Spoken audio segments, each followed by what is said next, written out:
My family controls Solmar's biggest business empire. Every single one of them is a business genius. But I'm nothing but a slacker who just wants to coast through life. $1 million? Not even close. The company I just invested $10 million in is about to go bankrupt. And instead of getting angry, I laugh. Everyone thinks I've lost my mind. What they don't know is that I'm doing this on purpose. My father, Silus Forest, is getting weaker by the day. He has 4 sons. He told us each company would start with $10 million as capital. In 2 years, whichever company ends up with the highest market value will win 51% controlling stake in the Forest Group and become the largest shareholder. But in less than a single year, my company's cash flow has nearly run dry. I sit back, legs crossed, staring blankly out the window. I'm just a slacker. I never had much of a competitive streak anyway. The rule Marcus said is simple. First place gets 51% of the shares, second place gets 20%, third gets 15%, and fourth gets 10%. The rest will go into a charity foundation. Based on the Forest family's current valuation, even last place, with just 10% of the company, would be worth $600 million. $100 million? I couldn't spend that in a lifetime even if I tried. So why bother killing myself over it? I smile and pull out my phone. I post a message in the family group chat, more tech. Our current cash reserve is down to just $1 million. After tomorrow's payroll, we'll have only $300,000 left. That meets the threshold to file for bankruptcy. So I'm officially announcing I concede this competition. I'm taking 4th place. To my brothers, keep up the good work. I send both messages and break into a grin. I never liked running a company and I never liked managing people. My real passion is mountains and rivers, the beautiful landscapes of this world. Why should I bust my back working when my dad's already rich? Better to just relax. The moment my message hits the family group chat, chaos erupts. Derek, Silus, your company went bankrupt? Julian, nice one bro. I'm about to double my valuation. Did I make all this money off your company's losses? Jason, Silus, I'll give you an 82 out of 100. I'll send you the rest as a little good luck gift. I won't send it all at once. Don't want you getting cocky. I scroll through my brother's messages, too lazy to respond. Just then, my phone rings. I pick it up. It's my mother, Grace. Hey mom. I raised you all these years, and this is what you turn out to be? Your brother Julian's about to double his money and you're declaring bankruptcy? Mom, I'll explain later. The company's got some issues. I'll tell you once I'm officially bankrupt. I'll even sign you up for a senior ballet class so you can dance with handsome old men every day. Won't that be nice? I hang up with a click. Ding. Congratulations, player. You have obtained the fate die. The instructions are already etched into your mind. Please review them before use. Before I can even process it, an object appears on my desk, pitch black all over with red dots on every face. Looking closer, this die has a strange magnetic pull to it. Just as I'm about to pick it up for a closer look, my phone buzzes with a group chat notification. I check it. Well, would you look at that? Silus Forest has removed you from the group chat. I feel a pang of hurt. I'm not even fully bankrupt yet, and the old man's already couldn't wait to kick me out. I scroll back through the chat history. Wow, the old man's really lost it. The 10% stake I was promised for 4th place is gone. Now the prize is just an annual allowance of $10 million. Completely blindsided, I feel a flash of frustration. I check my phone. It's my mom again. Hey mom. Sweetheart, you're finished. Marcus is furious. He's sending people to take over your company right now. He's also freezing every credit card you have and locking down all your accounts. I told you to play it safe. Why do you have to be so reckless? Now you've got nothing left. Grace's voice is edged with worry. Don't I still get that $10 million a year allowance? That should cover me. Are you an idiot? That only kicks in after all 4 of you finish the competition. You've got less than a year left in the competition. That's still a whole year before you'd see a single cent. Grace sighs. Your father's given me an order too. He announced it in the family chat. Nobody's allowed to send you a single dime or help you in any way. Oh, Silus, you've really made your father angry this time. You'd better pack up and find a factory job. With that, Grace hangs up. A factory job? Yeah, right. There's no way I'm working a regular job. Not in this lifetime. Let him be angry. Everybody's got a few friends, right? I set my phone down and pick up the die on my desk. I close my eyes and pull up the instructions in my mind. Roll the fate die once, and you'll receive a piece of information about the future. Good or bad, that's for you to decide. Get a glimpse of the future? That means I could take off like a rocket. There's a saying, stand in the right wind and even a pig can fly. And if I've got insider knowledge ahead of time, making money would be almost too easy. With that thought, I pick up the fate die and toss it onto the desk. The die glows faintly and finally stops spinning after a full minute. I crane my neck to look. In 4 days, Meridia's stock market will trip a circuit breaker. This triggers a crash in crude oil futures, dropping to around $55. Short crude oil futures, the price will fall to -37. I stare at these 2 lines projected by the fate die, and then they quickly fade away. I sink into thought. But right now my company only has about $1 million left in the bank, and payroll is due any minute. What am I supposed to do? Borrow money. The first person I think of is Julian, since out of everyone in this family, I've always gotten along with him best. I dial his number. Silus, what made you call me? I need to borrow money. Silus, how much do you need? Hearing that, I smile. I knew my little brother would come through. Not much, just 5 million. I'll pay you back once the competition's over, and Dad gives me my allowance. Are you serious, 5 million? Silus, you think you're still the golden boy? You've already been kicked out of the house. Forget 5 million. If you asked me for 50,000 right now, I'd have to think twice about whether you could even pay it back. Tell you what, since we're still half-brothers, I'll send you 10,000. Call it a favor for old time's sake. I'm about to lose my temper when the call cuts off. A moment later, a WeChat notification pings. I open it. Sure enough, Julian sent me 10,000, along with a little smiling emoji. My face turns dark. Isn't this 10,000 basically an insult? But right now I've only got a few dozen on me since I've never really been in the habit of saving. I have to accept it. Back in the day, a great general once endured humiliation before rising to power. Today, I take 10,000 and turn the tables in the end. I accept the transfer and send back a smiling emoji of my own. Thanks, Julian. Julian replies quickly. No need to thank me. That 10,000 definitely won't be enough. Just then, my phone rings. I pick it up. It's Crystal calling. Crystal is a print model and my girlfriend. Ever since we got together, though, she stopped working. I've been footing every bill. I wonder how she'll react once she finds out I'm essentially bankrupt. Hey babe, you promised to buy me a Gucci bag yesterday. I got a whole outfit today too.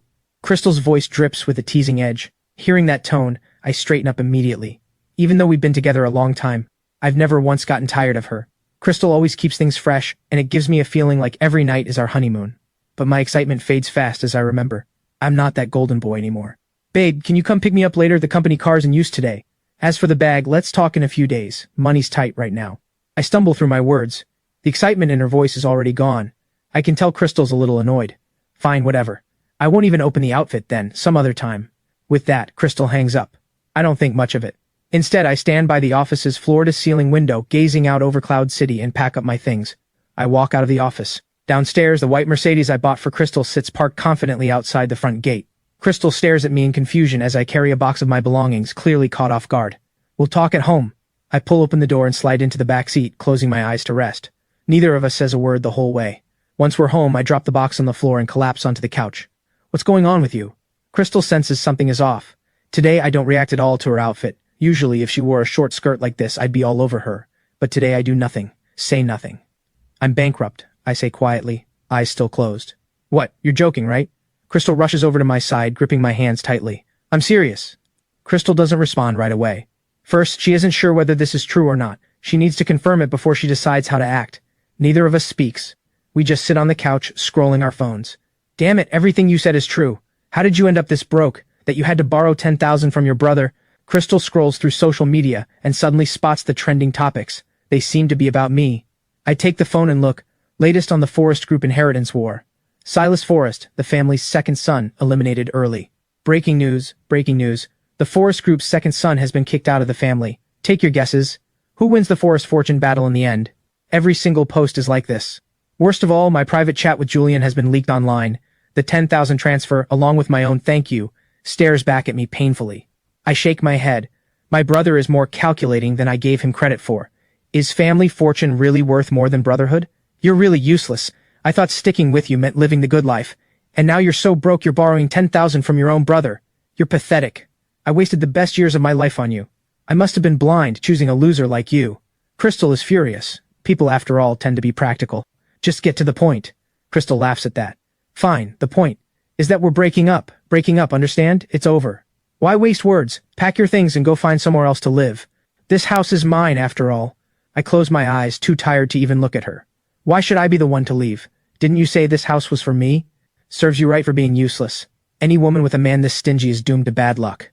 Crystal storms into the bedroom, furious, and starts packing her bags. The bedroom fills with the sound of things being thrown around, but I can't be bothered to go in. Soon, Crystal wheels out 2 large suitcases. Just then her phone rings. Hey, sweetheart. You're here already? Okay, I'll be right down. What rotten luck. Crystal hangs up, shoots me one last glare, and walks out the door. I open my college classmate group chat and scroll through message after message.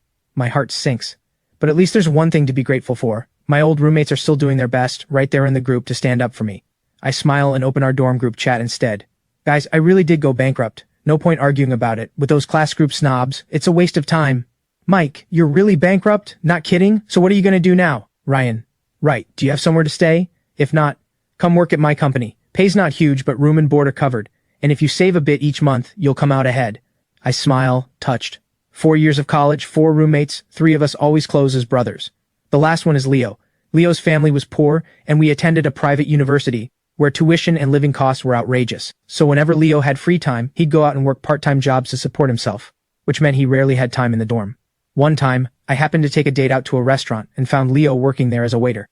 That's how I learned about his family's situation. After that, whenever I bought food or clothes, I'd buy an extra set and just say I ordered wrong by mistake. All through college, Leo's clothes and gear were mostly things I bought for him. I've got a place. I'm working on a project right now, Leo says. It needs funding, and I don't have much cash on hand, but I'll send you what I can over WeChat. Get through this rough patch first. Once things turn around, you can really show those snobs a thing or two. Mike, I'm sending some too. Don't mind that it's not much, brother. It's all I've got right now. Reading Mike and Ryan's messages, my eyes sting. I see in the chat that both Ryan and Mike have pending transfers waiting. I open them. 60,000 from one, 40,000 from the other. Just as I turn to thank them, Leo sends a voice message. I tap to listen. It's loud and noisy on his end, but the gist is he'll call me back later. Right after the message, another transfer comes through. I check it. Wow, 900,000. That's every dime Leo has to his name. Lucky for him, he made some money after graduation starting his own business. Otherwise, he'd just be watching helplessly. Don't be afraid. We're all behind you. This time, I can't hold it back any longer. Tears fall, one after another, onto the phone screen. I accept every single transfer. As a man, sometimes when the feeling is real, there's no need for extra words. Altogether, it comes to exactly 1 million, plus my own 10,000, 1,010,000 in total. That's nowhere near enough to short crude oil. But since the fate die said Meridia stock market would trip a circuit breaker, this has to be a massive move. I run the numbers. With this little cash, I won't make much. Mortgaging this house won't work either. But if I sell it outright, factoring in depreciation, I figure I originally bought it for just under 10 million, but now I could probably only get around 6 million for it, which brings me to 700 total. Still not quite enough.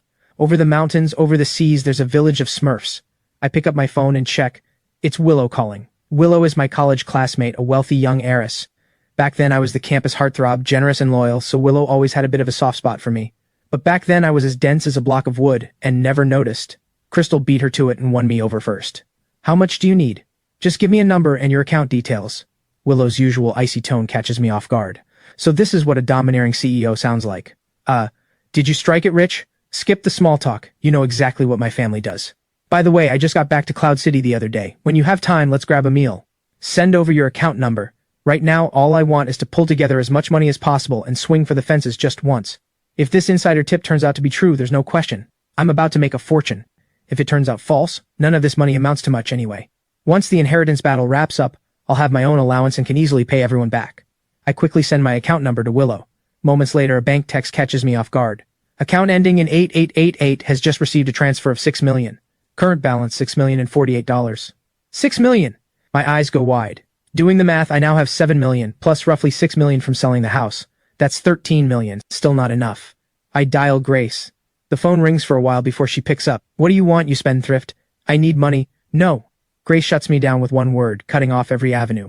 You're my mother. If I'm not doing well, do you really think you'll be doing well either? I've got a great opportunity right now. Whatever you can lend me, send it over fast. If this ends up losing, I'll hand over my entire annual allowance from the Forest family. All of it, straight to you. I just need the money urgently, right now. There's silence on the other end. Grace is clearly thinking it over. Account number. With those 2 words, she hangs up. Moments after I send it, a 6 million transfer lands in my account. A little while later, a 7 million transfer comes through as well. That's every last cent I have. Whatever you do, don't let your father find out. Or I'm in trouble too. Grace's text message reads. I reply with an okay 26 million in total. It's not like I'm new to international futures. I lost a fair amount before and eventually gave it up. I remember my account still supports margin leverage. If everything really plays out the way the fate die predicted, then with 50 times leverage, I could push my total buying power up to 1.3 billion. Damn. If I go all in short at around $55 and cash out once oil drops into negative territory, I quickly grab a calculator. Holy hell, 1,600,000,000. This is going to launch me sky high. I immediately call a real estate agent, telling them to sell my house within 2 days. At the same time, I reach out to my broker to sort out the margin leverage details. With everything set, I lie down on my bed, thoroughly satisfied, and drift off to sleep. The next morning, I stretch and yawn, and spring out of bed. After washing up, I call a housekeeping service to send someone over to clean the house and help pack my belongings. I head to the agency, and after some negotiation, the house sells for 7 million. Once the deal is done, I don't linger and head out. Right now, I have a total of 27 million at my disposal. I set aside 1 million as a reserve, then hail a cab straight to Cloud City's largest brokerage firm, into the very important person room, We negotiate for a long stretch. It takes 2.5 hours to finalize everything. Everything goes smoothly, and it's just about lunchtime. I still have that reserve million on hand, so there's no need to pinch pennies. Willow suddenly crosses my mind, and almost on impulse, I dial her number. Hey, come out and grab a meal. Hearing my invitation, Willow pauses for a moment. Send me the location, I'll come over. I think it over and send her the address of the finest Western restaurant in Cloud City. After all, Willow's contribution made this whole gamble possible, so I can't be stingy about it. Stepping out of the taxi, the doorman comes forward to greet me. But out of the corner of my eye, I spot in the parking lot a very familiar white Maserati parked there. Small world, isn't it? But so what if we run into each other?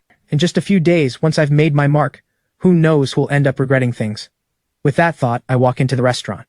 The moment I step in, I spot her right away, fork and knife in hand, eating a steak, Crystal, seated across from a heavy-set man. No need to guess, this has to be Tyler. I let out a cold scoff and follow the waiter to my reserved table. Unfortunately, my table is right next to theirs. Excuse me, could I get a different table? I'm picking up a certain smell coming from someone nearby, and it's putting me off my appetite. Hearing this, Crystal and Tyler both look up at once toward my table, setting down their forks and knives. Crystal breaks into a smirk. Well, look who it is. I thought it was somebody important. It's just the Forest Group's infamous bankrupt heir. So did you manage to scrape together enough to afford this meal? A meal here costs way more than 10,000. Right at that moment, Willow arrives, dressed in a white gown. Sweetheart, do you know the saying, even a starved camel is bigger than a horse? Haven't you seen today's headlines?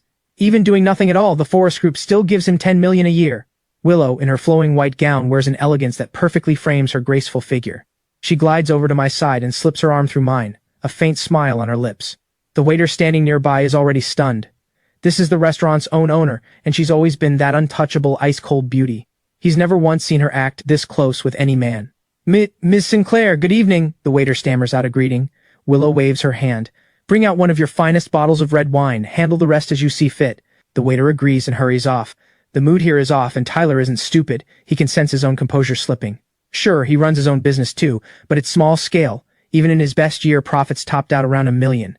He's simply no match for someone like Willow. Crystal stares at the woman before her, a knot forming in her chest. She can't understand why a bankrupt heir still holds this kind of charm, enough for a stunning woman to stand by his side. Oh, so our little heir here, even after going bankrupt, still knows how to work his charm. Before you burned through your family's fortune, and now you found someone new to keep you. Crystal breaks into a wide grin, dripping with contempt. Me keep him? Willow covers her mouth, laughing. Do you know the saying, even a starved camel is bigger than a horse? Old Mr. Forest already announced it. Silus gets 10 million a year in allowance. 10 million? How many years would it take you to earn that? I glance back at Willow, full of admiration. Oh, Willow, don't even bother. 10 million is nothing. After all, Mr. Zhang here makes several 100,000 a year. Comparing ourselves to him would just be embarrassing ourselves. I say this dryly, sitting down to eat. Let's not spoil the mood. Wait, you still get 10 million a year in allowance? Why didn't you tell me sooner? You even sold my house over this? A flicker of regret crosses Crystal's mind. Those news articles all claimed I'd been kicked out of the family. Who knew the annual allowance was still this massive? I don't bother responding. Beside her, Tyler has already lowered his head in defeat. A waiter brings over a bottle of red wine, followed by a small procession of staff carrying dish after dish. Crystal arrived long before us, but her food still hasn't fully arrived. What kind of restaurant is this? We got here first, and our order's still incomplete while they get all this. Are you looking down on us or something? Willow waves a hand dismissively. Go on, I'm covering this table's bill. Add more food for them, make sure they're well fed. Next time, tell the doorman, if he sees this woman again, don't let her in. We're not doing her business anymore. Willow takes a slow sip of the vintage red wine. Because she's ruining my mood. Even after all that, Crystal still wants to keep firing back, but Tyler beside her can't take any more humiliation and quickly drags her out of the restaurant. That's Willow, her fortune's already in the hundreds of millions, picking a fight with her. You think you'd win against someone like that? Do you know how much Sinclair Capital is worth? Do you even have a clue? This whole restaurant belongs to her family. Crystal's eyes go wide.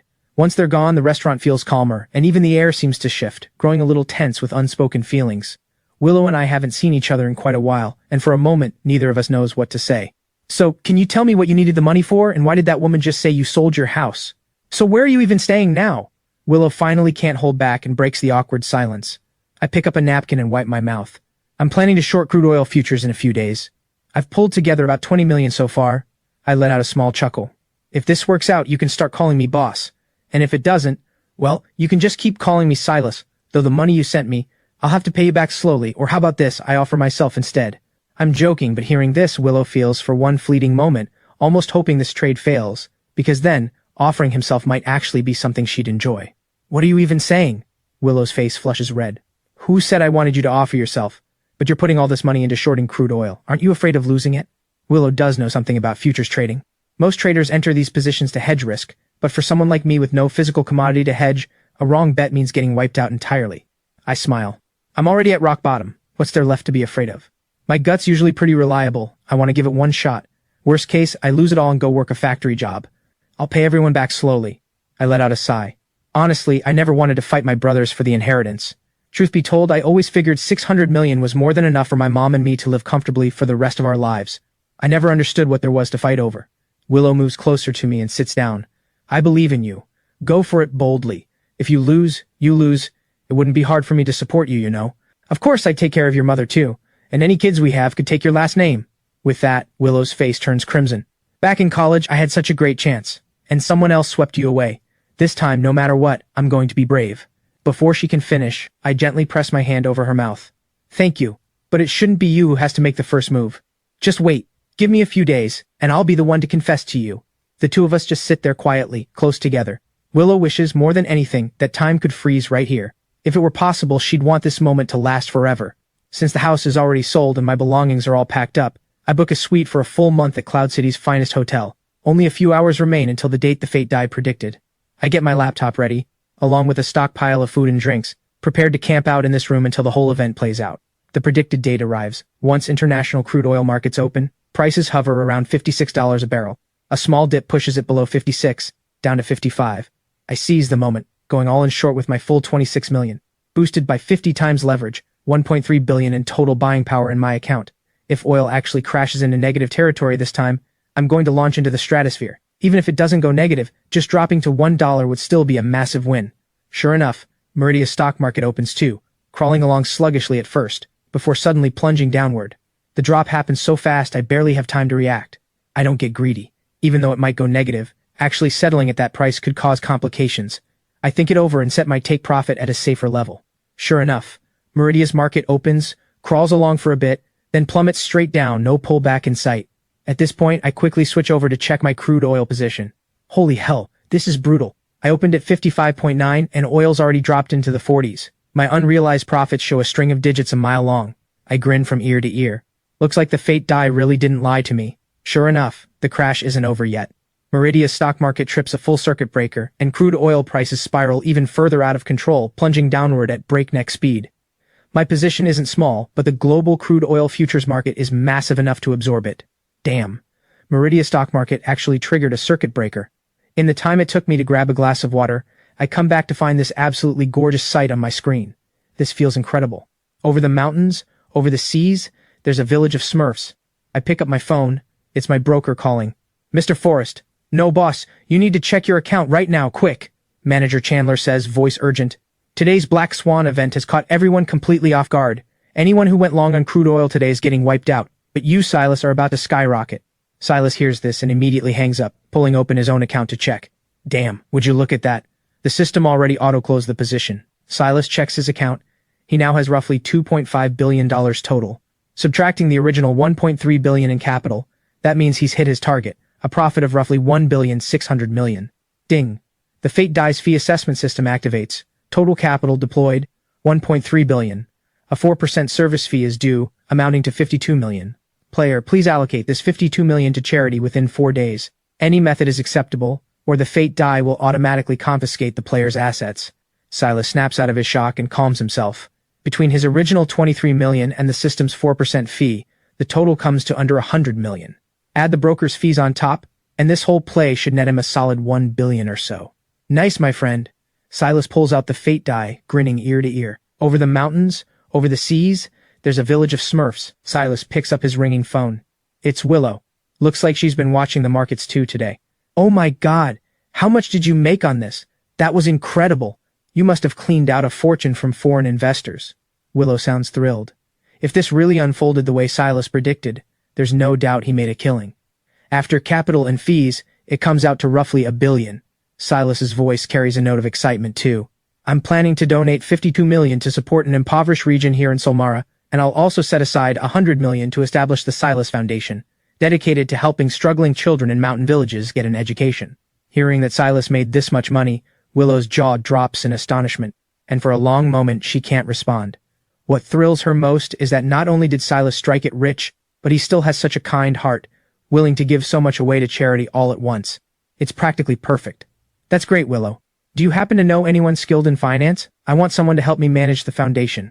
Willow thinks it over. Sure, when do you need her? I can introduce you to a close friend of mine. She recently graduated from a top finance program abroad. She's extremely capable. Great, thanks for helping with this. Right now I need to pick a region in need of support. Willow hangs up. Given how much Silus has managed to earn, she figures he must have his own plans in motion and things are about to get busy for him. Silus opens up a map of Solmara. 52 million sounds like a lot, but when it comes to actually helping one region, it's really not that much. Silus thinks it over for a while. Since he has the fate die to give him a heads up on future events, chances like this are bound to come again. So there's no rush. He decides to start by helping build up Cloud City. Silus looks up the official phone number for Spirit Mountain County and reaches out to let them know about his upcoming donation. The officials naturally are thrilled, and they set a time to meet, full of enthusiasm. Silus has the brokerage return all his margin fees, and also gives manager Chandler a $50,000 bonus. He doesn't overdo it. He knows the manager's own commission on this deal is already substantial. Next, he sends money to each of his 3 roommates, paying back double what they'd lent him. As for Willow, since Silus doesn't have her account number, he doesn't rush to repay her right away. They'll be seeing plenty of each other going forward, so this amount is nothing to worry about. Silus thinks for a moment, then pulls out his phone and sends Julian 100,000. Thanks, little brother. My profits from this crude oil short probably outpace your company's earnings several dozen times over. With that, Silus sends over a screenshot of his account balance, then immediately blocks and deletes him. After all, someone who doesn't value brotherhood isn't worth bothering with any further. With everything sorted, Silus lies back on his bed, staring at the ceiling. Did he just stumble into pure dumb luck? Out of nowhere, he'd landed a treasure beyond imagination. Sure, he'd run his own company into the ground, but this stroke of genius, he's confident, will go down in history. Silus powers off his phone. He can't be bothered to think about what kind of face Julian will make once he learns how much money he's made, and his 3 roommates are probably going to be equally floored. He drifts off to sleep. After all, monitoring the trade all day had kept his entire body wound tight with tension. He's utterly exhausted. Congratulations, player. You have qualified for the Billionaire program. We hope you will use this windfall for good purposes, helping and changing the lives of those in poverty. These words echo through his dreams, and would later become the guiding motto for Silus as he grew into Solmara's greatest philanthropist. At First Tech Corporation, Julian's face darkens as he stares at the $100,000 Silus sent, along with the account screenshot. Just as he's about to mock its authenticity, he notices. All that's left is a red exclamation mark. So he's actually been blocked. Julian grits his teeth. He's been running his company for almost a year, and his profits barely scratched 10 million, which is still supposedly the best performing company among the 4 brothers. Julian pulls out his phone and calls Derek. Derek, did you know Silus made 1.1 billion shorting crude oil futures? Julian gets straight to the point. What are you talking about? You think that idiot could pull that off? And even setting that aside, where would he even get the capital? Derek says lazily, not taking Silus seriously at all. After all, to him, Silus is nothing but a dog without a home now. But Derek, I saw his account screenshot myself, and he blocked me right after. Maybe you should try messaging him to check? Julian sounds worried. It's not that he minds anyone not making money, but he can't stand seeing others succeed. Every time someone else profits, it stings. Enough, don't overthink this. The 2 of us just need to secure the Forest Group between ourselves. Once we have controlling interest, we can do whatever we want. With that, Derek hangs up. Meridia's stock market circuit breaker, combined with crude oil prices crashing into negative territory, becomes the biggest economic headline of the day. Every major media outlet is aggressively publishing their takes on the event, with online influencers playing armchair experts after the fact, while comment sections overflow with misery. How the hell did I end up owing the bank tens of thousands after trading futures? I'm done. Give me my money back. Everything I buy just crashes. I'm out. Got my delivery scooter ready, going back to gig work any minute now. Everyone's talking about it. Plenty of Solmara's investors lost money too, but everyone's got a sense of humor. Even though they lost money, the comment section turns into a comedy showdown. Right at that moment, one headline sets the whole thread on fire. Mystery trader shorted crude oil yesterday, pocketing a staggering 1,600 million. No way, this has to be fake. Definitely fake. Just clickbait to keep us gambling. The replies below fill with groans of disbelief. The original poster doesn't respond right away, but instead posts Silus's account screenshot. See, genuine legends do exist. After that, the poster vanishes without another word. The comments explode further. This has to be photoshopped. Who could possibly pull this off? Right, they're just trying to trick us into playing more. Look at this entry point, 55.9. No ordinary trader lands an entry that precise. The comment section stays lit, while the person in question remains completely oblivious, still wanting to sleep a little longer. Ring, ring. The hotel phone rings. Silus, still bleary-eyed, wakes up and picks up the receiver. "Good morning, Mr. Forest. This is your requested wake-up call. Thanks." As Silus listens to the sweet voice on the other end of the line, his drowsiness vanishes instantly. He grabs his phone. Damn.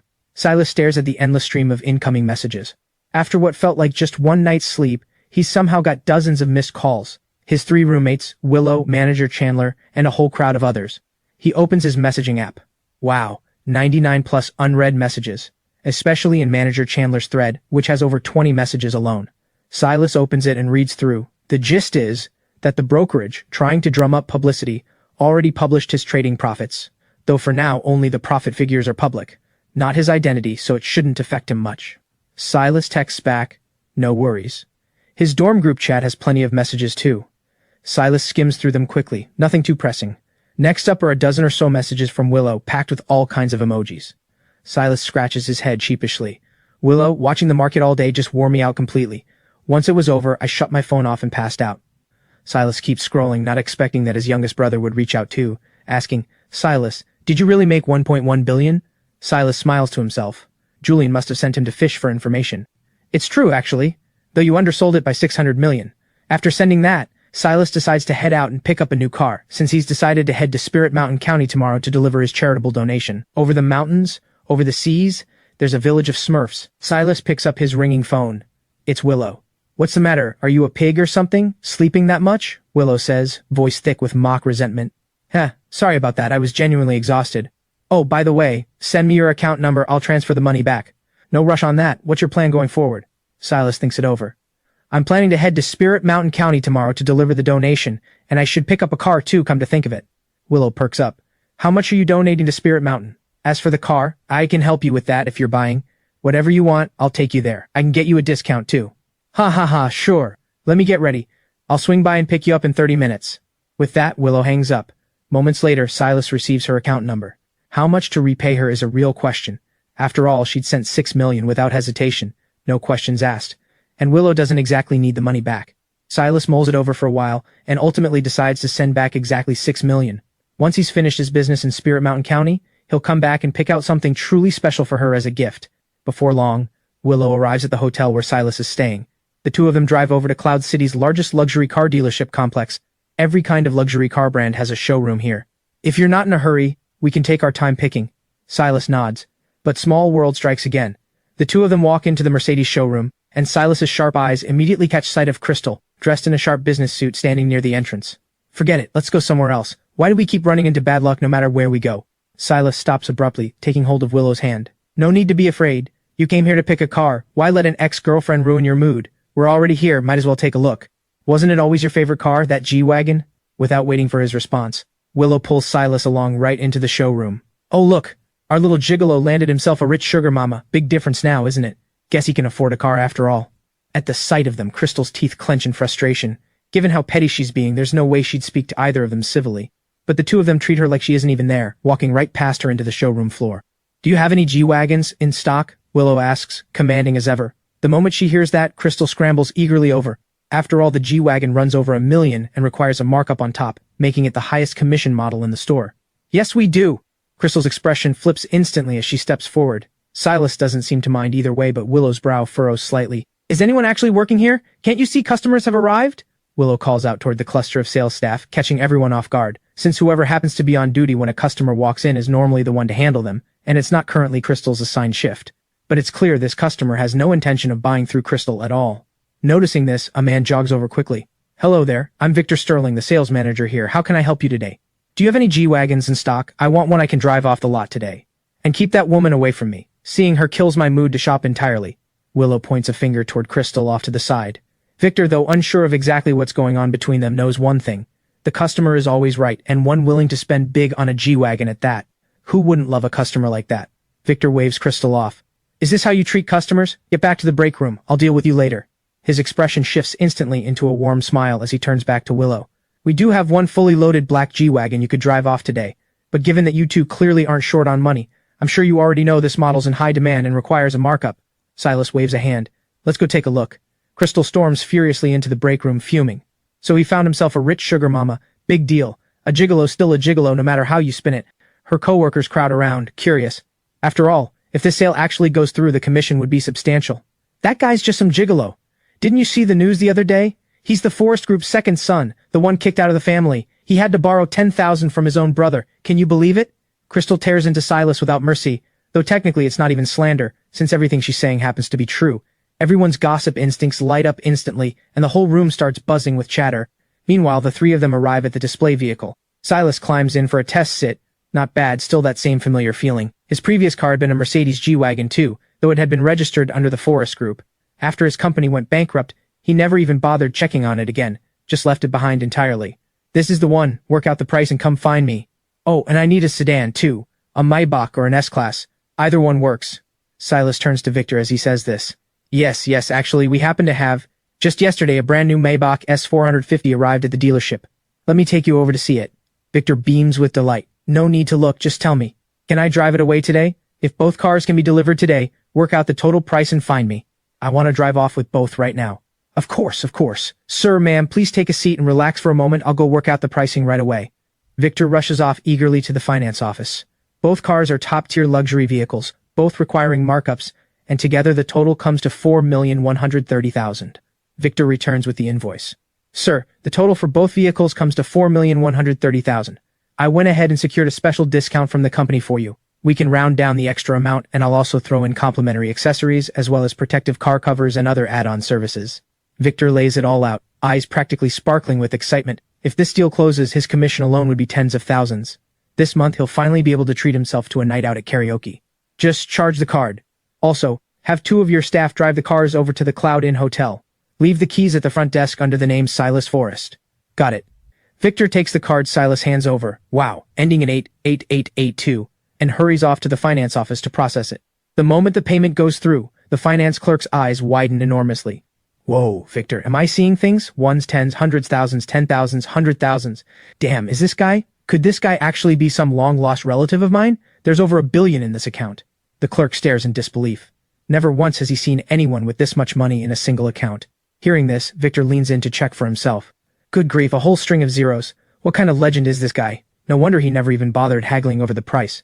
Watching Victor walk off with Silas's bank card toward the finance office, Crystal steps out of the break room immediately. If it had been Willow paying, Crystal might have held back from mocking them. Willow's clearly wealthy after all. But Silas's financial situation is something Crystal figures she knows all too well. It's barely 10,000, and his card was frozen anyway. There's no way he can cover 4 million. Crystal approaches Silus, her tone dripping with sarcasm. Oh please, don't try to put on airs you can't afford. You'll just end up having to sell the car later. Miss, don't be fooled by the gigolo act. Let me tell you, he's incredibly stingy. Crystal keeps chattering away, but neither of them pays her any attention. Wow, who knew? You must have hurt this girl pretty badly, huh, rich boy? She just can't stop wherever she goes, Willow teases. Ignore her, let's go grab a meal in a bit.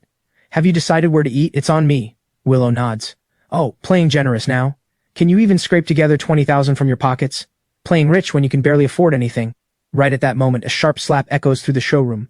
Victor comes rushing over, payment receipt in hand, just in time to catch Crystal running her mouth at his newfound cash cow. What on earth are you saying? This is our most valued VIP customer. He's got over $1 billion in his account and you're saying he can't afford a meal? The moment these words land, the whole showroom falls dead silent. Crystal is left utterly stunned, as if slapped by the words alone. No, wait, over $1 billion in his account? What kind of nonsense is that? There's no way.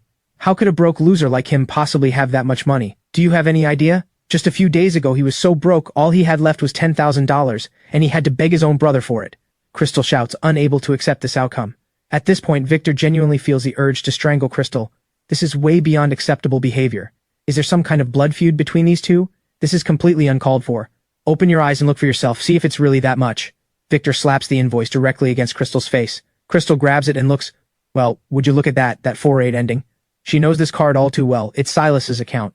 Back when the two of them were still together, this exact card was personally delivered by a bank manager. For a while, Silus had been quite fond of using it, depositing several million into it, letting Crystal spend freely with it. This is impossible, absolutely impossible. Even if this money is real, there's no way it belongs to that gigolo. How could a bankrupt heir possibly have this much money? It must have come from that woman. Crystal is still refusing to accept it. Hearing this, Willow bursts out laughing. Sweetheart, you're overestimating me. If it were a few million, sure, that's pocket change to me. But $1 billion? How many people in all of Solmara could pull that off without breaking a sweat? Let me tell you something. Silus earned every cent of this after you two broke up. Regretting it now? Willow twists the knife deep. Neither she nor Silus has any warmth left for Crystal anymore. The only reason Silus hasn't bothered settling scores properly is out of consideration for what they once had. Crystal stands frozen, eyes hollow with shock. How could this be? How could this be? She suddenly rises and rushes to Silas's side, gripping his hand tightly. Baby, I know deep down you still love me, don't you? You came here to buy a car because you knew I work here, trying to help me hit my sales target, right? It's fine, you don't even need to say it, I'll say it. Let's get back together, okay? Crystal has completely lost her earlier hostility. After all, the weight of $1 billion is simply too overwhelming to resist.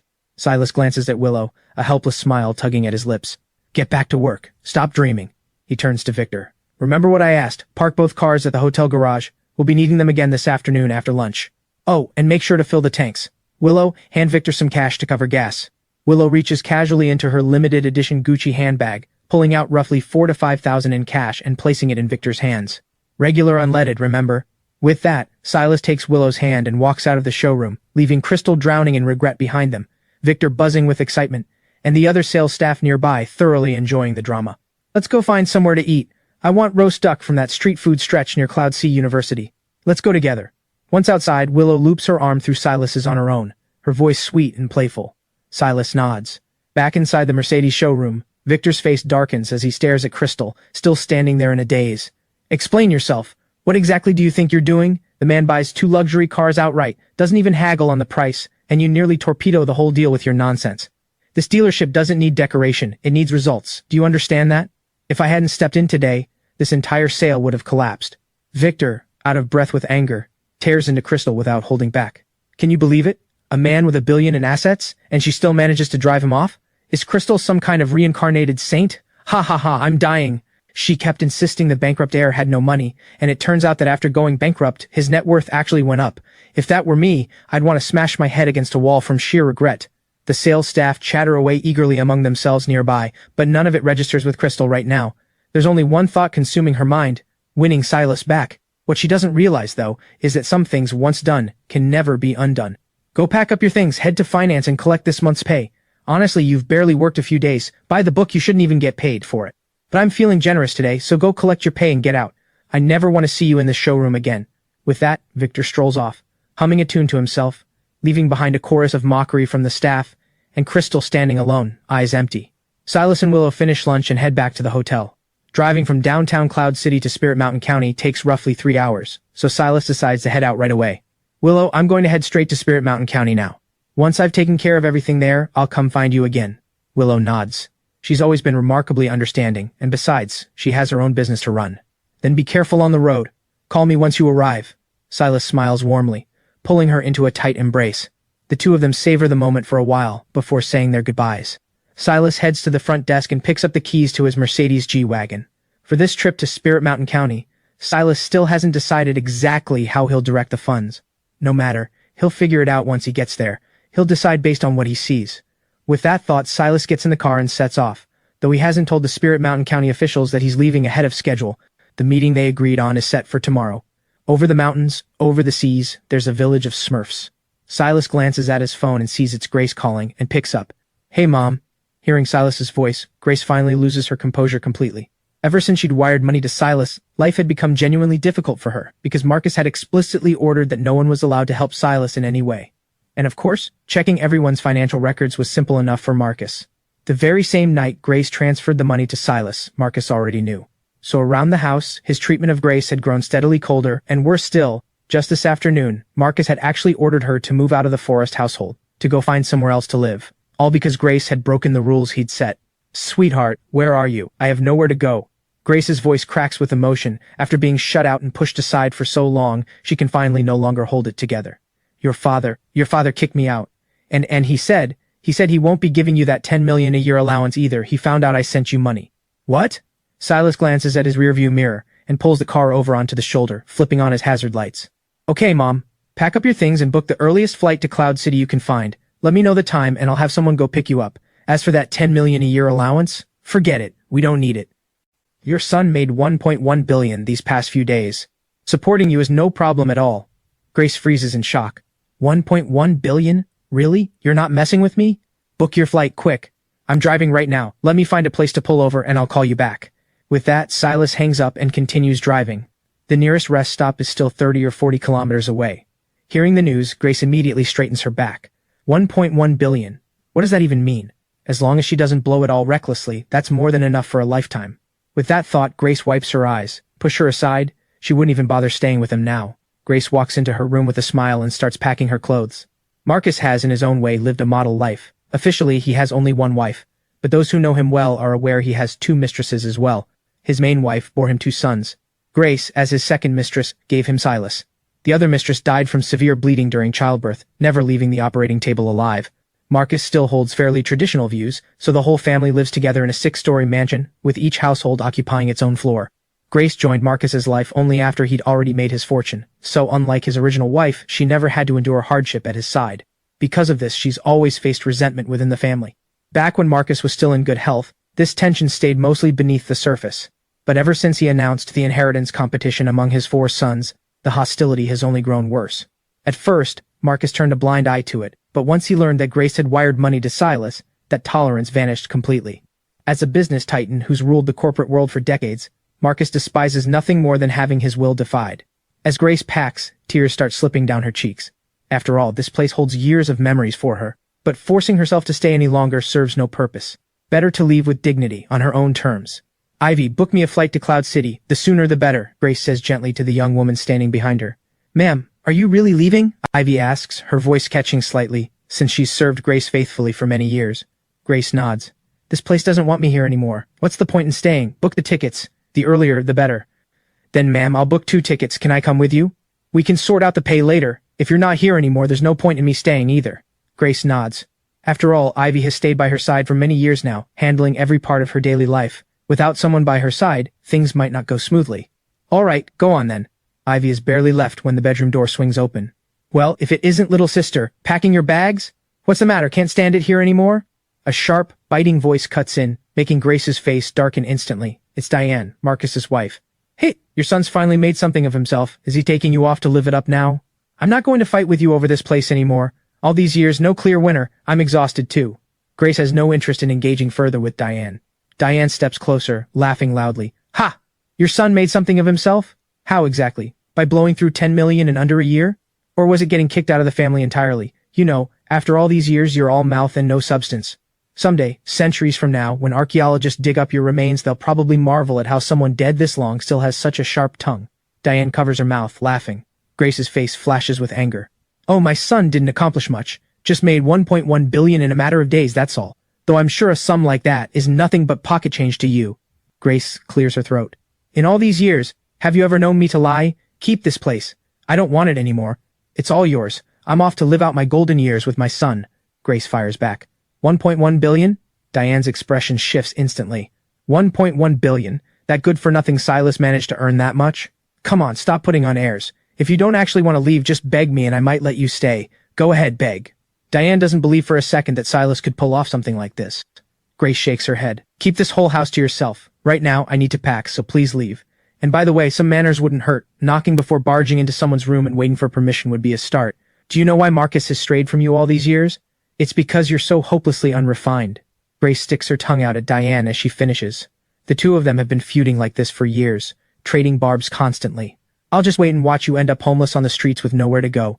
And when you're kneeling and begging, I won't even give you the time of day. With that, Diane storms off in a fury. Once he reaches the rest stop, Silus calls Grace. Did you get your flight booked? Landing at 9 tonight. Good. I'll message your future daughter-in-law to pick you up. Oh, and send me your account number. I'll wire you some money. Grace hangs up right away, sends over her account number, and hurries down to the main hall, since Diane happens to be sitting on the couch, eating fruit. Ding. Your account ending in 6868 has just received a real-time deposit of 100 million.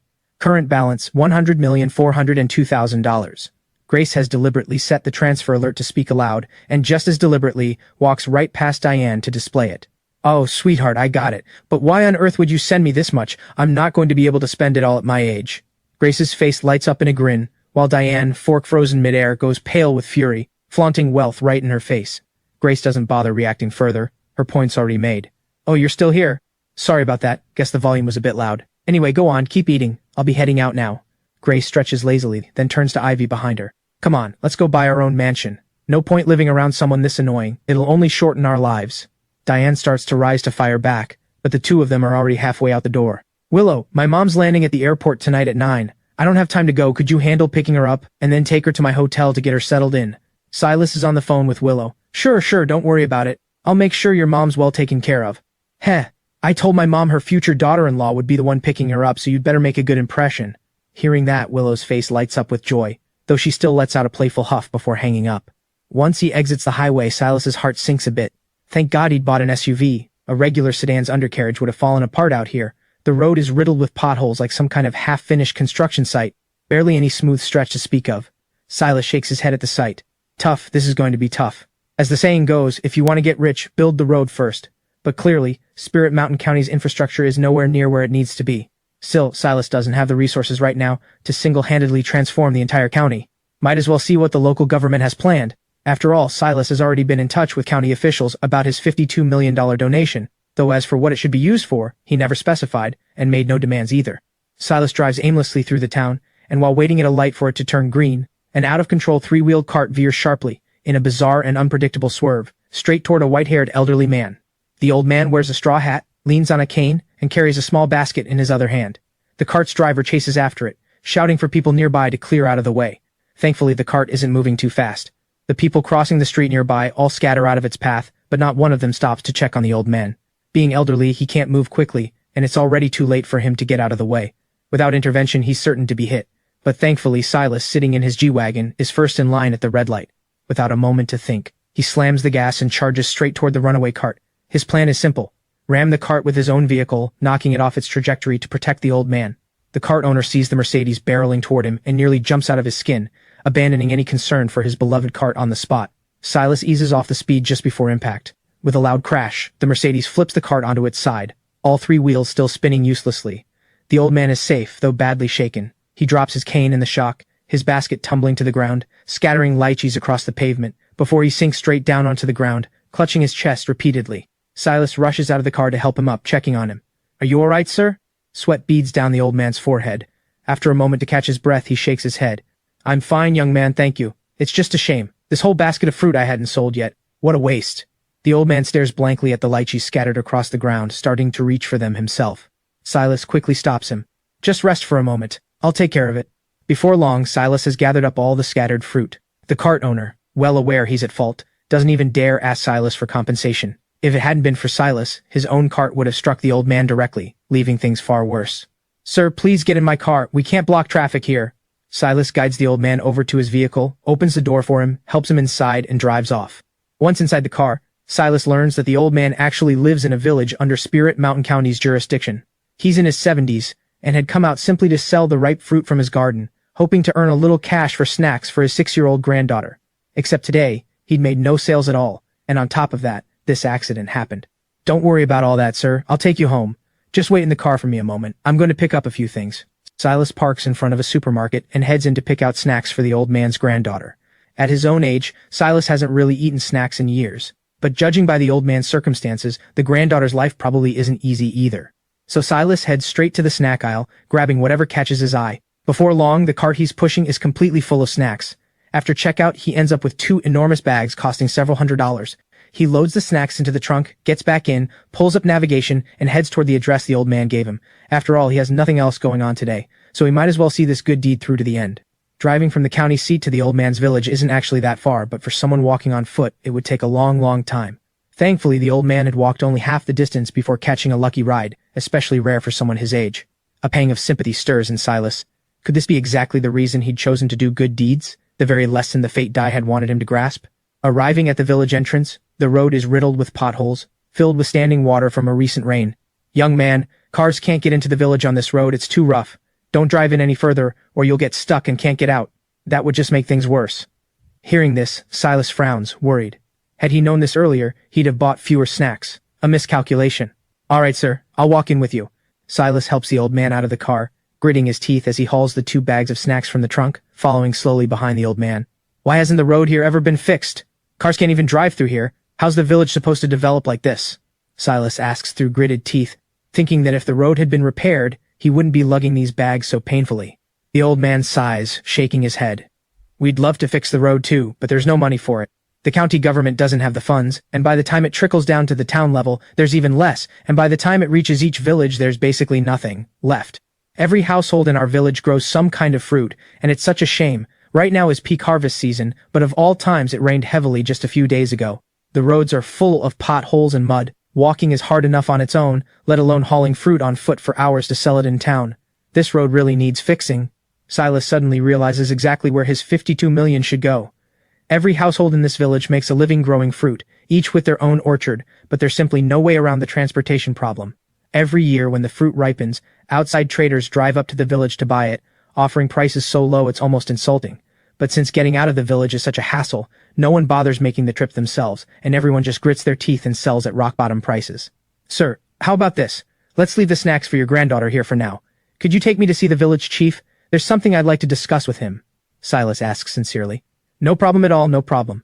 Let's pick up the pace, we're almost home. The old man's name is Thatcher. Naming conventions were fairly casual back in his generation.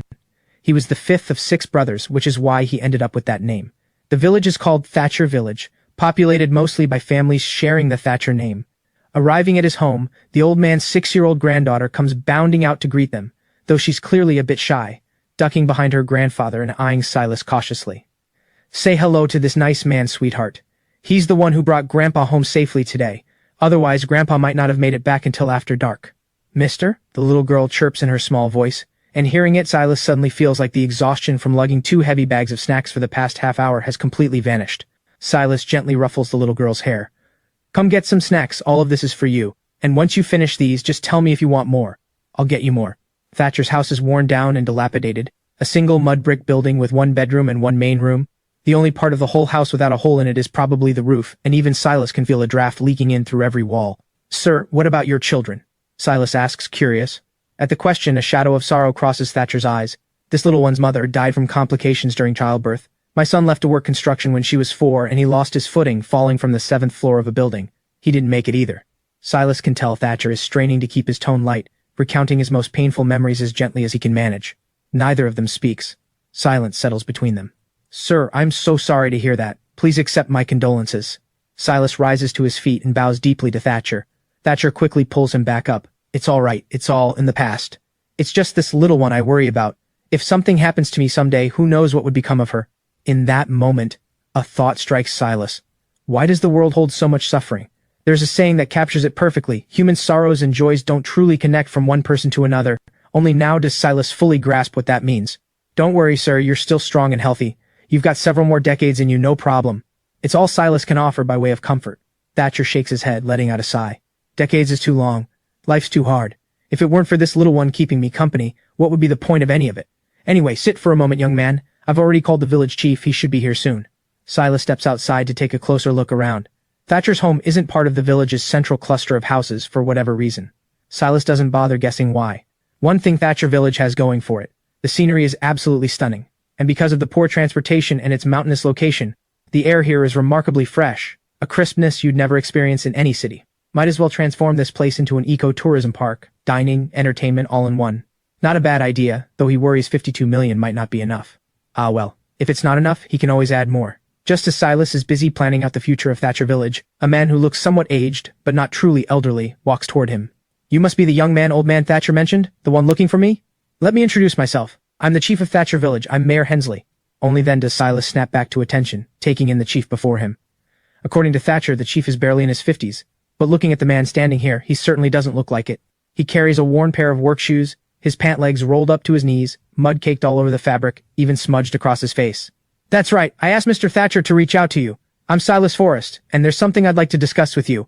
Silas extends his hand. Oh, better not shake my hand, I just got back from the fields, filthy as anything. Silas, was it? What did you need from me? I want to build a road for your village. You want to what? Hensley's eyes widen, fixed intently on the young man before him. Well now, building a road, that's exactly the thing Hensley has dreamed of accomplishing for years. Every single year he's gone to petition the town office about it, but the county's finances have always been too strained, and the town has never been able to spare enough. Building a road takes serious money. At one point, Hensley considered pooling money from the village itself to get the road fixed, but after bringing in a professional cost estimator, the numbers came back staggering. Building a single kilometer of rural road costs several $100,000, and the distance from Thatcher Village to town is at least 30 kilometers, which means the total cost would run into the tens of millions. That's exactly why the town has never approved the project. The road is simply too expensive to build. This young man in front of him probably hasn't been beaten down by reality yet. Hensley feels a spark of hope, but quickly returns to reality. Tens of millions doesn't seem like a sum this young man could actually come up with. Son, don't joke around with me, just having the thought means a lot already. Do you have any idea how expensive road building is? If we wanted to build a road straight to town, roughly 30 kilometers at several $100,000 per kilometer, this whole project could easily run over 20 or 30 million. Hensley lets out a heavy sigh. I want to build this road too, believe me. I've dreamed about it. Without a decent road, the people of Thatcher Village will never get ahead. Life will just stay stuck, or even get worse. Spirit Mountain County is already a poor county to begin with. There's no money to spare, and whatever trickles down to the villages is basically nothing. Hensley lowers his head. In this man in his 50s, Silus senses a particular kind of helpless anguish. 20 or 30 million, that's it? Not much. I'll cover it. But I have one condition, haha, once the road is built it needs to be named after me. Silus says it with such ease that for a moment Hensley isn't sure whether he's serious or joking.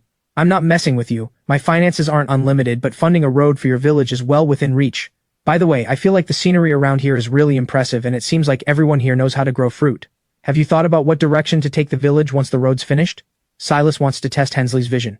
If he passes this test, he'll consider adding more funding to turn Thatcher Village into a tourist destination, making it a showpiece for the whole county. Only then would his donation truly matter. Wait, are you serious? You're really going to donate a whole road? Hensley's eyes go wide as saucers. Silus smiles faintly, pulling out his phone and opening his mobile banking app. Here, take a look. Originally I just wanted to make a donation to Spirit Mountain County, but I hadn't decided where exactly. If I hadn't run into Mr. Thatcher on the way here, I never would have found my way to your village, let alone thought of building you a road. Hensley stares at the long string of zeros on the phone screen, a little dazed. Wow, ones, tens, hundreds, thousands. Mr. Moneybags, you truly are a young man of extraordinary achievement. If we can actually get this road built, I'm planning to organize the villagers to develop toward tourism, since our environment here is remarkably well preserved. Great scenery, clean air, and our specialty is our lychee orchards. The mountain region gets plenty of sunlight year-round, so once the lychees ripen, they turn out incredibly sweet and juicy. Hearing this from Hensley, Silus nods with satisfaction. So it's settled. We can call the road Silus Road, right? Silus grins broadly. Ha! Forget just the road being named after you. You could name the whole village Silus Village and I wouldn't have any objections. I'm sure the rest of the villagers wouldn't mind either. Hensley laughs. Alright then, give me just a moment. I'll go ahead and contact the county officials. With that, Silus steps aside and calls the county secretary. Hey Secretary Whitmore, it's Silus. I've made up my mind. I'm going to donate a road to Thatcher Village, and I'll also fund the villagers to help turn Thatcher Village into a model tourist village, with the goal of making it a showpiece for the whole county. Silus says happily. On the other end, Secretary Whitmore, upon hearing Thatcher Village, seems genuinely surprised. Mr. Forrest, you mean that terribly underdeveloped Thatcher Village? Yes, exactly that one. At this, Whitmore slaps his own thigh emphatically. Mr. Forrest, you've done a truly wonderful thing. Goodness, Thatcher Village has been held back for years by the lack of a proper road. Its economy has never gotten off the ground. And Thatcher Village has a particularly stubborn chief in Mayor Hensley. Ever since he took over Thatcher Village, at every meeting he's had the chance to attend, he's brought up the same request, asking the government to build a road for Thatcher Village, a road of hope. But the finances have always been tight. There was simply no way to come up with 20 or 30 million all at once for such a massive project, so it kept getting pushed back, year after year, day after day. But now, Mr. Forrest, you've stepped right in and solved this problem, one they've worried about for years without any way to resolve it. Your judgment is truly remarkable, Mr. Forrest. Where are you right now? I'll bring some people over to meet you. Whitmore sounds genuinely urgent. This scale of private donation is unprecedented. I'm at Thatcher Village right now. Then please, Secretary, come over with your team. If possible, I'd like to get everything settled today. I'm quite busy myself with plenty of personal matters to attend to. Of course. Mr. Forrest, please stay put. We'll be there shortly. Whitmore hangs up and hurries out of his office. Move, everyone get to Thatcher Village now. Bring the finance department along too, and get the Clearwater town officials over there right away. Whitmore scrambles through the arrangements in a flurry. This being the first time in memory someone has been eager to give money away. Turns out doing good deeds can feel this satisfying. No sooner has he returned home than Hensley's phone rings. Hello? Mayor Whitmore, you're coming here? Of course. Safe travels, and don't worry, I'll take good care of Mr. Forrest. Hensley hangs up, hiding the faint beads of sweat forming on his forehead surprisingly well. Well, this is the first time the mayor of Clearwater Town has ever called him personally. This young man in front of him clearly has some real skills. It's still early, Chief. Why don't you show me around the village? Silus makes his request, and Hensley readily agrees, happily taking on the role of tour guide. When the villagers originally built their houses, they'd already left space for future roads, but lacking funds, progress had truly stalled. This dirt path, Mr. Forest, leads to Thatcher Village's elementary school. Behind it there's a large open field. The village has already allotted plots for each household, and everyone's grown lychee trees pretty uniformly. Silus walks and takes in the scenery around him. Thatcher Village really is a beautiful place. With proper planning and some strategic promotion, it could absolutely become a genuinely impressive tourist draw. Chief, take me to see the school. The two of them arrive at Thatcher Village's school. In Silas's eyes, it barely deserves to be called a school, only slightly bigger than Thatcher's own mud brick house. A small clearing, a single lonely basketball hoop, a ping-pong table made of a slab of stone. That's the extent of Thatcher Village's so-called school facilities. Beside the mud brick classroom stands a small adjoining mud brick building, and Silus is curious what it's used for. Hensley scratches his head, a little sheepish. That's where the teachers who volunteer here to teach stay. 2 young female teachers share it. They've been here almost a year now. Silus frowns slightly. Coming out to teach in a place with conditions this harsh, and still managing to stick it out. These are people who truly deserve respect. I noticed the village has some open land. Let's just build a whole new school. Look, the kids have to walk such a long way from the village just to get to school, and the roads aren't great either, especially when it rains and everything floods. Mud everywhere, way too many hazards. I saw a plot of land back in the village. It looked really good. That's the one you mentioned earlier, right there. I'll fund the construction of a new elementary school myself. As the two of them talk, the sound of children reading aloud drifts out from the classroom. The kids haven't let their harsh surroundings keep them from pursuing their education, and their teachers haven't let the difficult conditions stop them from staying for these children. As long as there's hope, anything is bearable. Thank you, Mr. Forest. Thank you so much. Hensley can no longer hold back. Scalding tears spilling from the eyes of a man well into his 50s, falling one after another. Hensley has long since forgotten the last time he cried. Years, a decade, decades ago. But in this moment, no single emotion can capture what's stirring inside him. You truly are Thatcher Village's benefactor. With that, Hensley drops heavily to his knees before Silus. No, what are you doing? Silus quickly pulls Hensley back up. This is just something I should be doing. No need for that. If you keep this up, you'll be shaving years off my life. Just as the two of them are still talking, a man with sun-darkened skin comes sprinting toward them. Chief, the county head, county officials, the town mayor, everyone's here. They're all at your doorstep right now, waiting for you to come back. The man has never in his life seen officials of this rank. Hensley is thrilled at the news, and the three of them head home together. The chief's house is a small single-story building, though slightly larger, not nearly as run-down as Thatcher's. A group of people in sharp business-like attire stand at the entrance, and Silus doesn't even need to be told. He can tell at a glance that these are government officials, their entire bearing setting them apart from the villagers of Thatcher. You're the village chief, I assume? Then this young man must be Mr. Forest. A middle-aged man with a sturdy build and a neat, slicked-back haircut, dressed in a suit, strides confidently toward Hensley, his eyes never leaving Silus, sensing somehow he's seen this young man somewhere before. Yes, Secretary Whitmore. I'm Mayor Hensley, chief of Thatcher Village, and this is the gentleman who's offered to donate a road to our village, Mr. Silus Forest. As Hensley introduces him, Whitmore says, Hello there, Silus. Secretary Whitmore, I'm Silus Forest. Silus extends his hand, shaking Whitmore's firmly. Let's get straight to business. Once we're finished, I still need to head back to Cloud City. Of course. The group, led by Hensley, makes its way to his home. Since word had reached them ahead of time, Hensley's wife had already made sure the house was spotless. Everyone takes a seat. Secretary Whitmore, since so many of you are here today, I trust you're prepared to move forward. I plan to build a road for Thatcher Village running all the way to Clearwater Town. The cost doesn't matter to me, but the road needs to be built to a high standard. Hearing this, the villagers gathered outside erupt into excited chatter. Goodness, this young man is really that impressive? Wonderful, our lives might finally turn around. Everyone talks over one another, forcing Hensley to feign a stern expression and shut the front door, standing guard himself outside. He can't let the crowd disrupt this important discussion. Quiet down out there. Mr. Forest isn't just building us a road, he's also funding a brand new school for Thatcher Village. A what? This is what they call a hero rising young. Hearing this, the crowd grows even more excited, prompting Hensley to quickly raise a finger to his lips, urging quiet. Of course, Mr. Forest, we've actually had an estimate done already. The road should cost around $33 million to complete, Whitmore says with a smile. Silus nods slightly. And there's something else. I've had an idea of my own. I took a quick walk around Thatcher Village today, and I have to say, I'm impressed. Every household here grows lychees, the location's fantastic, so I'd like to invest in turning this place into an eco-tourism park, giving the villagers here another avenue to improve their standard of living, so they can build a better life for themselves. Whitmore, hearing this, can hardly contain his excitement. Wonderful. Mr. Forest, you truly are extraordinary for your age. We've actually been aware of Thatcher Village's situation for a long time, but there was nothing we could do. The finances are genuinely limited, and with so many townships under our jurisdiction, there's no way to allocate all our resources to Thatcher Village alone.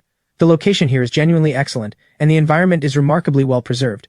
Following your idea, Mr. Forest, we could turn Thatcher Village into an eco-park and develop it as a tourist destination, which would make it a real showpiece for Spirit Mountain County. Silus nods along enthusiastically, pleased that it's exactly what he had in mind. Good, then let me lay out my terms. Whitmore listens quietly. After all his years in this line of work, the one truth he understands most clearly is that no one gets up early without some benefit in mind.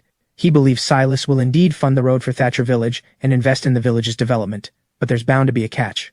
All right, here's what I'm proposing. Just as Silus begins to speak, a young woman standing behind Whitmore pulls out her notebook, ready to take notes.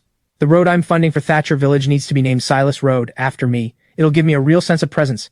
I also plan to continue doing charitable work from time to time going forward, and I want the name Silus to become a symbol, inspiring others to give back the way I have. Second, regarding the investment in Thatcher Village becoming a tourist village, I'm willing to fund it, with the ultimate goal of turning Thatcher Village into a thriving new tourist destination. But I can't fund this project entirely on my own since my current available cash tops out at 100 million. So I'd like to partner with the government on this. I only ask for 30% of the profit-sharing rights. Whitmore, hearing this, thinks to himself, what kind of condition is that? This is practically a gift. Really? That's all? Whitmore can hardly believe it. Silus nods. I can transfer 100 million today. After deducting the 35 million for the road, the remainder will go entirely toward the tourist village project. Excellent. Excellent. I accept both conditions. And since the key officials from Clearwater Town are here today too, I, Whitmore, will make the call right now.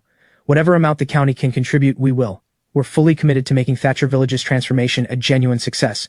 This will solve the villagers' everyday hardships, while also serving as excellent publicity for Spirit Mountain County. It's a win for everyone. Rest assured, Mr. Forest, once these two projects are underway, I'll personally oversee their progress every step of the way. Only then does Silus nod, satisfied. Good, let's do the transfer. Before long, Silus wires the full 100 million into the government's account. There's one slightly awkward wrinkle though. Since Silus had originally said he was donating 52 million, the officials had already prepared a placard displaying that exact figure, expecting to use it for photos on the spot. Now that Silus has raised the donation to a full 100 million, no one's quite prepared. No worries, no worries. Feel free to publicize the donation, just keep my name out of it. You can use this to build some buzz for Thatcher Village first. Understood, understood. The whole room bursts into laughter. Hey wait, Mr. Forest, weren't you the one driving today who flipped a three-wheeled cart at an intersection with your Mercedes? A bespectacled man stares at Silus, phone in hand. You already know about that? Silus scratches his head, a little embarrassed. The man practically bursts with excitement. Secretary Whitmore, look, Mr. Forest's good deed has already gone viral online. Whitmore takes the phone and Silus leans in to look as well. Someone had actually caught the whole moment on camera, him ramming the runaway cart, and had posted it online. This small clip has already racked up over 400,000 likes, and it's only been a few hours since it was posted. The comments are even more entertaining. Serves him right driving a Mercedes. Right, and he didn't even glance back at his own car after getting out. What's wrong with that? Exactly, rich, handsome, and most importantly, kind-hearted. This is literally my dream husband. Back off, this isn't your business, he's mine. Silus can't help but feel a bit embarrassed by all of it. So what do we do, Mr. Forest? The whole internet's on the hunt for the handsomest Mercedes driver, ha ha ha. I'd actually like to promote this a bit further if you don't mind, Mr. Forest. On behalf of the county government, I'd like to present you with a Model Citizen Award. Whitmore looks thoroughly pleased. Sure, that works. It's not like I did it for the attention anyway. I wouldn't even be here otherwise. Sure, go ahead and publicize it. I'm happy to go along with it. Whitmore promptly handles all the necessary paperwork. Ding. Congratulations, player. You have exceeded the mission requirements. The fate die has upgraded. The player may now receive 2 pieces of future information at once. Remember, information from the future must never be shared with anyone else. The fate die's voice echoes in Silas's mind, and he smiles faintly to himself, pleased with how things have gone. Once Hensley sees that everything has been finalized, he opens the front door, revealing a crowd of Thatcher Village residents already gathered outside, filling every inch of the small open space in front of his home. Whitmore glances at Silus. Mr. Forest, why don't you say a few words to everyone? You've made such a tremendous contribution to this village, they should know who you are. Remember your name. Hensley agrees, waving his hand to signal the crowd for quiet. First of all, it was really just a chance encounter that brought me to Thatcher Village. Once I arrived and saw the state things were in, I couldn't just look away. Silus speaks, taking in the honest, weathered faces before him. There's a saying that goes, once you have the means, never forget to help others. One person's happiness can grow into the happiness of an entire community, even more. When I saw the harsh conditions Mr. Thatcher lives under, still walking hours on foot just to sell fruit he'd grown himself in the county seat, all just to buy his granddaughter a few snacks, it moved me deeply. That's why I've decided to donate a rural road to Thatcher Village, and to partner with the local government to help transform the living conditions here as well, so everyone can have better opportunities and a better life. By this point, many of the villagers outside already have tears in their eyes. Facing insufficient funding, they never complained, carrying on with their lives. Facing harsh weather that ruined harvests, they never complained, staying resilient throughout. But now, in this moment, they finally break down. My friends, I've also decided to fund the construction of a new school, financed entirely by me personally. No matter how hard things get, the children shouldn't suffer for it, and the teachers here shouldn't feel unappreciated either. I hope that once Thatcher Village has been transformed, it can become a true showpiece and a badge of pride for Spirit Mountain County, and I hope life here grows more prosperous for everyone. Thank you. With that, Silus bows deeply. Silence falls, and then the first villager slowly kneels down, followed by the second, the third, until eventually everyone is kneeling on the ground. Please get up. Silus is thoroughly flustered by the scene, as are Whitmore and the others, all equally stunned. Please help them up. Silus grows increasingly anxious, only to see Hensley kneel down too. Mr. Forest, please accept the heartfelt blessings of every villager here in Thatcher Village. Silus covers his eyes, unable to bear the sight.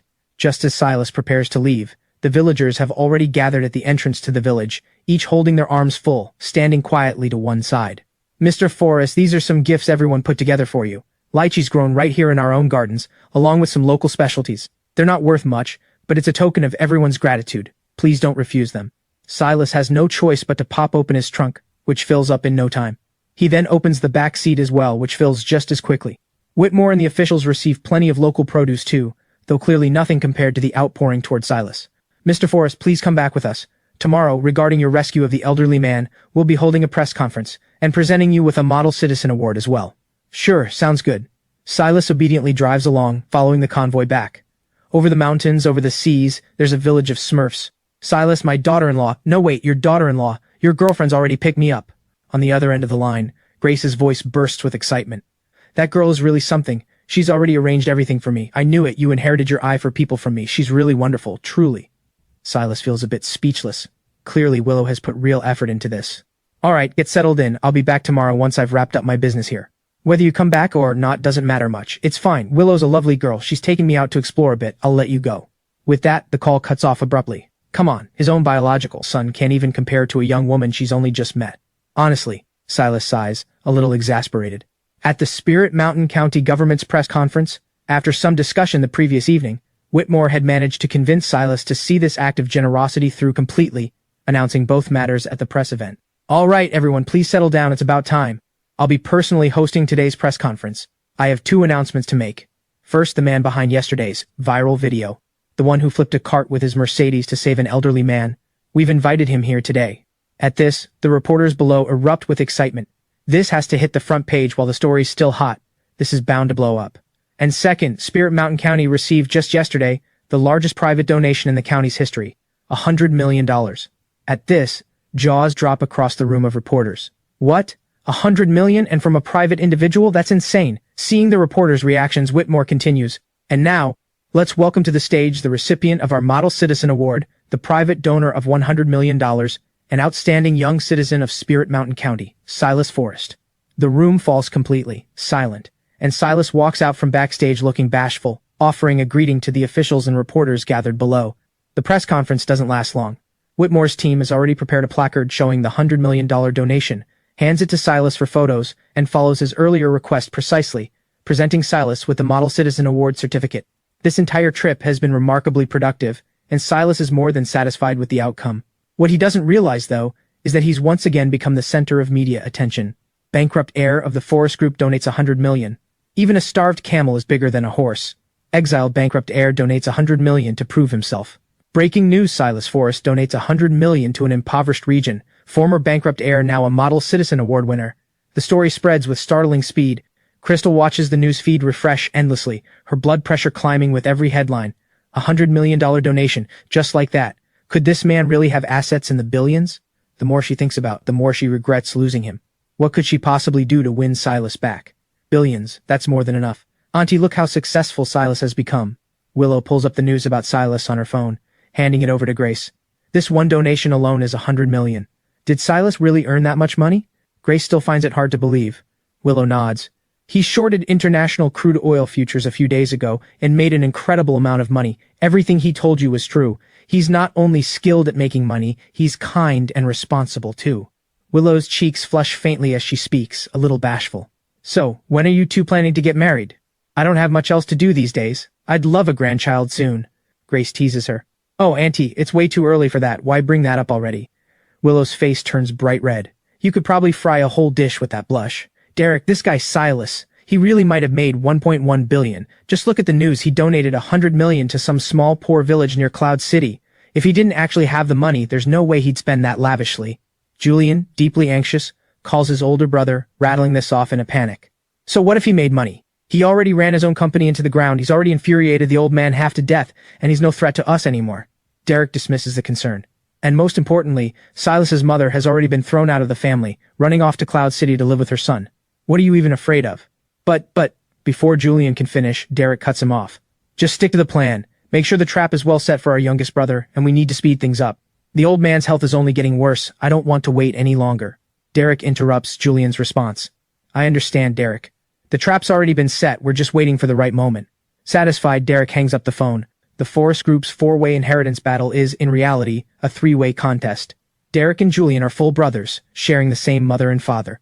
Now that Silus has driven his own company into bankruptcy and exited the race early, the only remaining opponent is the youngest brother, Jason, standing alone against the combined strength of two allied brothers. Ever since Silas's company collapsed, Jason has felt his own business steadily deteriorating, revenue shrinking, growth stalled entirely.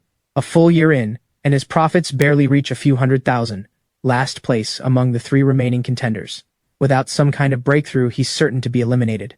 Late that night, after wrapping up all his business, Silus returns to the hotel and does a rough tally. He's earned his mother 100 million, repaid his debts and covered fees at a cost of roughly 50 million, donated 100 million as required by the fate die, and still plans to set aside another 100 million to establish a charitable foundation.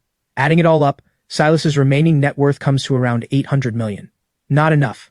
This amount simply isn't sufficient. That his own father would go so far as to throw his own wife out of the house, that's something Silus cannot forgive. He needs to make money. Enough money to surpass the Forest Group entirely.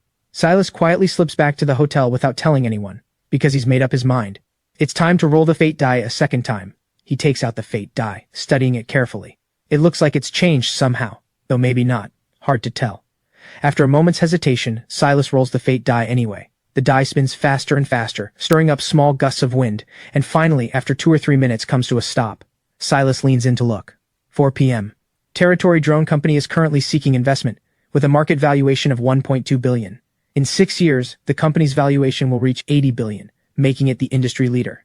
This clearly means he should invest in Territory Drone Company. Silus suddenly recalls that his old tech company had a division that could actually have collaborated well with a drone company, but sadly his company is long gone now. The fate die had said he could receive 2 pieces of information, which means he should be able to roll again. Silus has already made up his mind. He's definitely investing in Territory Drone Company, since a return of tens of times the initial investment over 6 years is nothing to scoff at.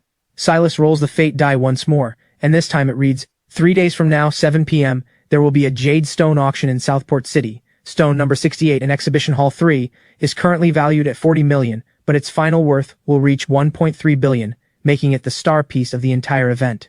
Good lord, 40 million turning into 1.3 billion, and all in just 3 days. Silus quickly jots down every detail. If this BP pays off, his total assets would climb to roughly 2 billion, opening up even more possibilities for what he can achieve. But there's still plenty of time, and Silus realizes he can't keep doing everything under his own name forever. After weighing his options, he decides to establish an investment firm, with the name already picked out, the Silus Investment Group. The trouble is, Silus doesn't know the first thing about running such a company, and he's short on people. Suddenly, a name pops into his mind. Owen Reyes, the very financial director whose career he'd unwittingly torpedoed with his bankrupt company, a graduate of one of Meridia's top universities, an overseas educated talent and genuinely capable. It was just unfortunate that his very first job landed him with an employer as unreliable as Silus. With that in mind, Silus eagerly picks up his phone, sending Owen a message, only to be met with a big red exclamation mark. Well, would you look at that? The company goes bankrupt and this guy blocks his former boss? He'll teach him a lesson. Silus scrolls through his contacts. If Owen's blocked him on WeChat, he's probably blocked his old work number too, but is that really a problem? Not at all. Thank God for a second SIM card, his absolute favorite feature. Silus uses his everyday personal number to call Owen's number. It rings a few times before being picked up. Hello, who's this? Owen's lazy voice comes through the receiver, which brings a grin to Silas's face. He pitches his voice differently. Is this Owen? This is Emperor Qin. I'll send you $300 over WeChat. Once I've reclaimed my throne, I'll split the entire empire with you. This guy's got quite the temper. Silus calls back a second time. Are you kidding me right now? You claim to be Emperor Qin? Well, I'm the Jade Emperor himself, and I'll have the king of the underworld cross your name right off the ledger of the dead. Owen snaps back furiously. After all, he'd just returned from studying abroad, eager to prove himself, only to end up working for a boss who wanted to do nothing at all, and knew nothing about running a business either, which was already frustrating enough. Then the company went bankrupt, and once new management arrived from headquarters, Owen had hoped he'd finally get a real chance to prove himself, only to watch the new managers dismiss the entire leadership team as their very first move. So there was nothing left for Owen to do but pack up his things, just like Silus had, and head home, hoping for a bit of quiet to reflect on his life, only to end up harassed by low IQ scammers even then. This time Owen has completely lost it. Right after he finishes ranting, Silus can't hold back his laughter. Wait, that laugh, that voice sounds both strangely familiar and oddly out of place. Wait, could this actually be Silus? Owen sits bolt upright. The company went bankrupt fine, but why the hell did you block your former boss? Silus teases him, sensing that Owen probably hasn't been doing well either. Owen grits his teeth. Real nice, you don't even know how the company went under, and you have the nerve to ask me about it? But the fact that Silus is reaching out on his own suggests there might be something Silus needs him for, though whether it's good or bad he can't tell yet, so Owen holds his tongue. Oh, if it isn't the boss himself. I could say it was a slip of the thumb, would you believe that? Owen says, a bit sheepishly. A slip of the thumb? Yeah, right, you're young, not exactly shaking with Parkinson's. Silus isn't buying that story at all. Alright, let's cut the small talk. I'm starting a new company, and I want you to come on board and help out. If you're not busy with anything else, come join me. A new company? Owen's eyes go wide, then he shakes his head frantically. No, forget it. Boss, you'd better find someone more qualified. I don't think I'm cut out for this kind of work. Silus lets out a cold chuckle. You're only saying no because you don't know the terms yet. I'm setting up an investment firm with 300 million in registered capital. You'd take on your old role as financial director. Whether we turn a profit isn't the main concern, but I do have one task for you. Help me build the company from the ground up. Annual salary, 6 million, commissions separate. Heh, tell me these terms don't tempt you. Silus doesn't believe for a second that he'll say no. Damn. Owen feels his own breath catch in his throat. Boss, are you serious? Are you in Cloud City right now? If so, the usual spot, 10 o'clock. Yes, I'll be there right on time, I promise. Silus hangs up shortly after, and before long, a WeChat message comes through, this time from Owen. In this moment, Silus actually feels genuinely pleased. Turns out, winning a man over just takes a $6 million salary after all. With time still to spare, Silus calls Grace's number. Mom, where are you? I'm back already. At the hotel. Silus figures no matter how busy he gets, he shouldn't forget to check in on his own mother. I'm out having fun right now, don't bother me, go entertain yourself. A busy tone follows immediately after.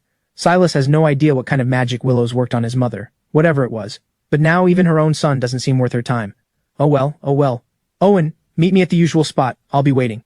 With that, Silus tidies himself up quickly and drives over to the Tranquil Mind tea house. The owner of this tea house is quite the mysterious figure, almost impossible to get any information about. The tea house is fairly spacious, its decor as elegant and understated as its name suggests. Silus has always loved tea, and back in his college days he grew especially fond of this particular place. Owen, on the other hand, doesn't care for tea at all, but there's not much he can do. Whenever there's business to discuss, Silus always insists on meeting here. Every time Silus orders tea, Owen just gets plain hot water, mostly because even the water isn't cheap here, $18 a cup, sold under the pretense of, we don't discuss money, only fate. A pot of Dragonwell tea and a cup of plain hot water. Silus instructs the waitstaff. As a regular here, the staff already know the drill. Silus heads straight to the private room he always uses, pushing the door open without a second thought. But, well, inside, a man and a strikingly attractive woman are leaning close together in a moment of intimacy, when the door suddenly bursts open. The woman lets out a startled shriek. Who are you? You didn't even knock! Thank God we weren't doing anything, you scared me half to death. She whips around to glare at Silus, indignant, sweat already beading on her forehead. The man is somewhat overweight, the kind with a prominent belly, exuding the look of new money. And just as he'd been building up an intimidating atmosphere, this careless kid barging in has completely shattered the mood, forcing him to rack his brain to salvage the evening. The thought alone gives him a headache. Then again, how could Silus have possibly known? If you're planning something intimate or a romantic date, why on earth would you come to a tea house? And not just any tea house, of all places, one with a name as ridiculously wholesome as this one. Sorry about that, man. Silus has no intention of stirring up trouble, mostly because he doesn't know how to fight. I had no idea someone was in here since this is the room I usually reserve. Sorry, really sorry about that. Silus keeps apologizing. You call that an apology standing all the way over there? Doesn't seem very sincere. The man looks displeased. Where's the staff? Is this the high-end tea house everyone talks about, letting just anyone walk in and throw doors open? Silus steels himself and steps closer. Wait, aren't you that one from the video online? The one they call... What was his name, Silus? The woman, watching him approach, suddenly blurts this out. She quickly pulls out her phone, scrolling through short videos, and the more she looks, the more certain she becomes. You're Silus Forest? Silus freezes for a second. What's going on? Did he go viral? Tony, this is Silus. Silus Forest, the one you commented on, the serves him right video with the Mercedes. The man is equally stunned. What an insane coincidence.